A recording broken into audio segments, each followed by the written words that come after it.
نہیں مل رہا ہوتا۔ شادی کے سلسلے میں اگر لڑکے نے کسی لڑکی میں دلچسپی کا اظہار کیا تو قیامت آ جاتی ہے، ظالم سماج بیچ میں آ جائے گا۔ یہ ظالم سماج کون ہے جس کا کافی چرچا سنا ہے؟ اگر آپ سنجیدگی سے غور کریں، اپنے ارد گرد نگاہ ڈالیں، خاندان محلے میں دیکھیں، یہ ظالم سماج کوئی اور نہیں، عموماً اپنی ہی ماں ہوتی ہے، سگی ماں۔ باپ پھر بھی خیال کر لیتے ہیں، مگر ماں، اللہ اکبر! لڑکے کی پسند جائے چولہے میں، اس کو کیا پتا، وہ تو بچہ ہے، ہر چمکتی چیز دیکھ کر پھسل جائے گا۔ میں فیصلہ کروں گی، میں ماں ہوں، میں عقل کل ہوں، میرا اختیار ہے، میں مالک ہوں۔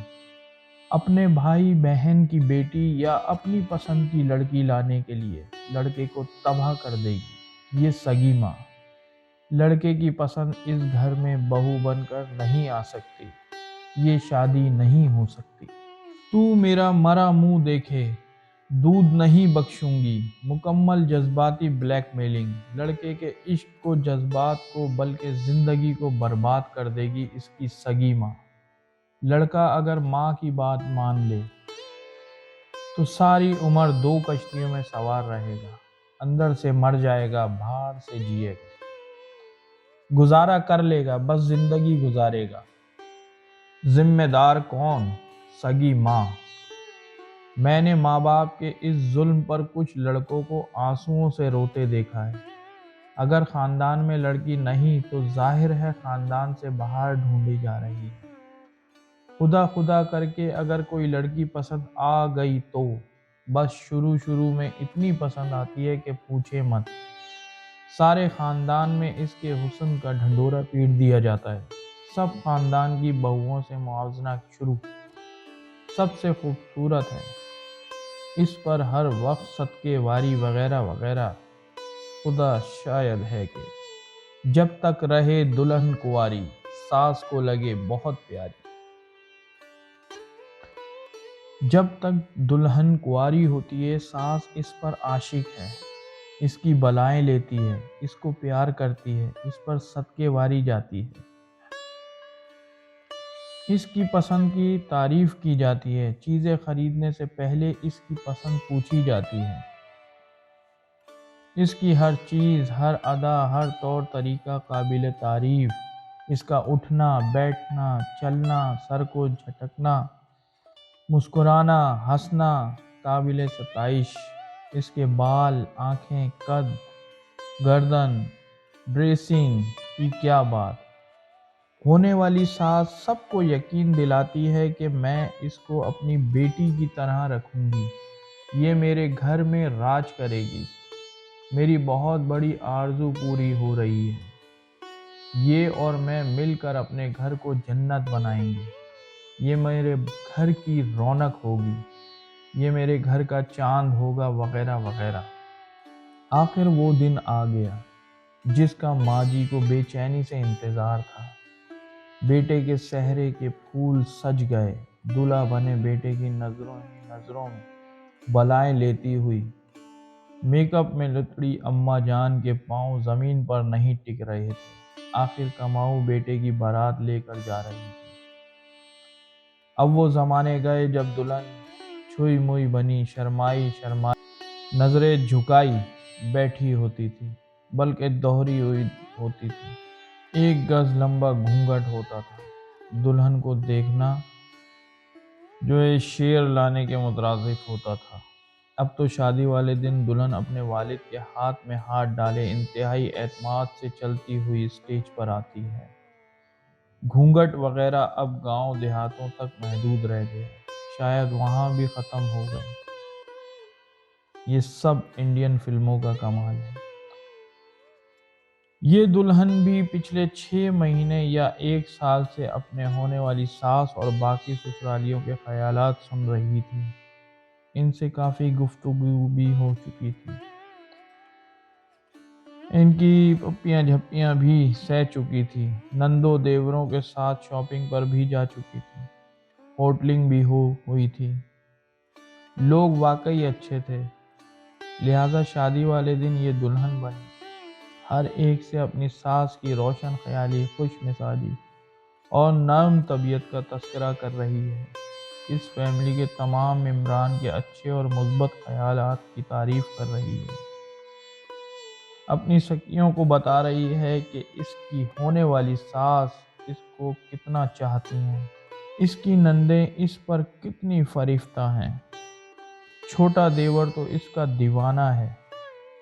اس دلہن کے ذہن میں ہر نوجوان لڑکی کی طرح جنت نما گھر کی ایک فلمی تصویر ہے، جہاں خوشیاں ہی خوشیاں ہیں، ہر بندہ دوسرے کی عزت کرتا ہے، احترام کرتا ہے، ایک دوسرے کے معاملات میں ٹانگ نہیں اڑاتا۔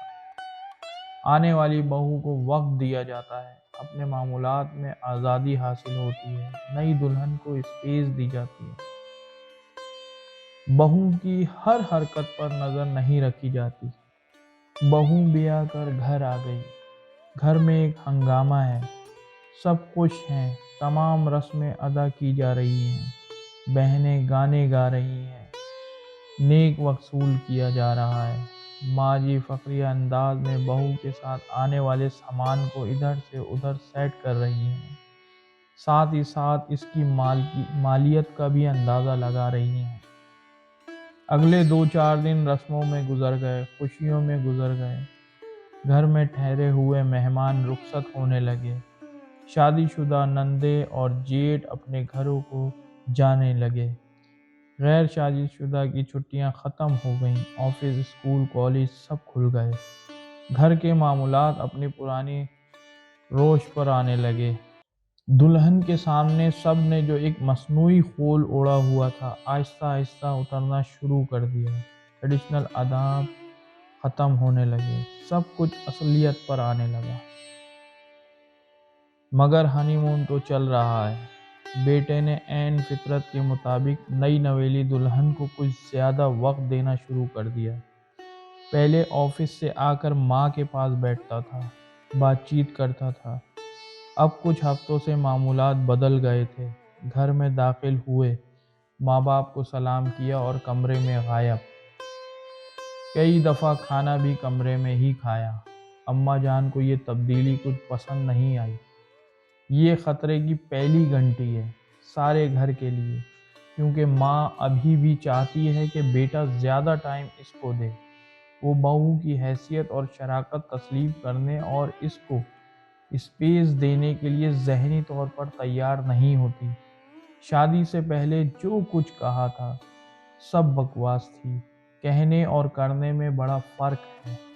آہستہ آہستہ بہو کا ہر انداز کھٹکنے لگا۔ چشمہ ناک کے کونے پر رکھ کر انہوں نے بہو کی ہر حرکت کا بغور جائزہ لینا شروع کیا۔ کوئی ایسی خاص خوبصورت بھی نہیں، کچھ عادتیں ٹھیک نہیں ہیں، صبح دیر تک سوتی رہتی ہے، یا میاں کے آفس جانے کے بعد نیند پوری کرتی ہے، پکانا کچھ خاص نہیں آتا، گھر میں دلچسپی بھی کم لیتی ہے، زیادہ وقت اپنے کمرے میں گزارتی ہے، بیٹا بھی زیادہ تر کمرے میں رہتا ہے۔ لو جی، یہ 1 مہینے میں میرا بیٹا بہو کا ہو کر رہ گیا، کیا گھول کر پلا دیا، سوچنے لگی۔ میری جاگیر ہاتھ سے نکل رہی ہے۔ ماں جی کے اندر سوئی ہوئی شیرنی انگڑائی لینے لگی۔ ماں کا خوفناک روپ باہر نکلنے کو بےتاب ہونے لگا۔ اگر وقت پر لگام نہ ڈالی تو میری جائیداد ہاتھ سے نکل جائے گی، میرا پلا پلایا بیٹا میرا نہ رہے گا۔ ماں کی ٹھنڈی چھاؤں اب آہستہ آہستہ ملتان میں جون کی گرمی کا روپ دھارنے لگتی ہے۔ جن پیروں کے نیچے جنت تھی، انہی پیروں سے اپنے بیٹے کی خوشیوں کو روننے کا فیصلہ کیا۔ بہو، اب تم گھر آ گئی ہو، گھر سنبھالو۔ سنبھالو کا غلط مطلب مت لیں، اس کا مطلب کام کاج کرو، حکم میرا ہی چلے گا۔ بہو کل سے صبح اٹھ کر سب کے لیے ناشتہ بنائے گی، دوپہر کا کھانا، برتن دھونا وغیرہ، کیونکہ کام والی تو چھٹی پر ہے۔ میری تو کمر میں درد ہے،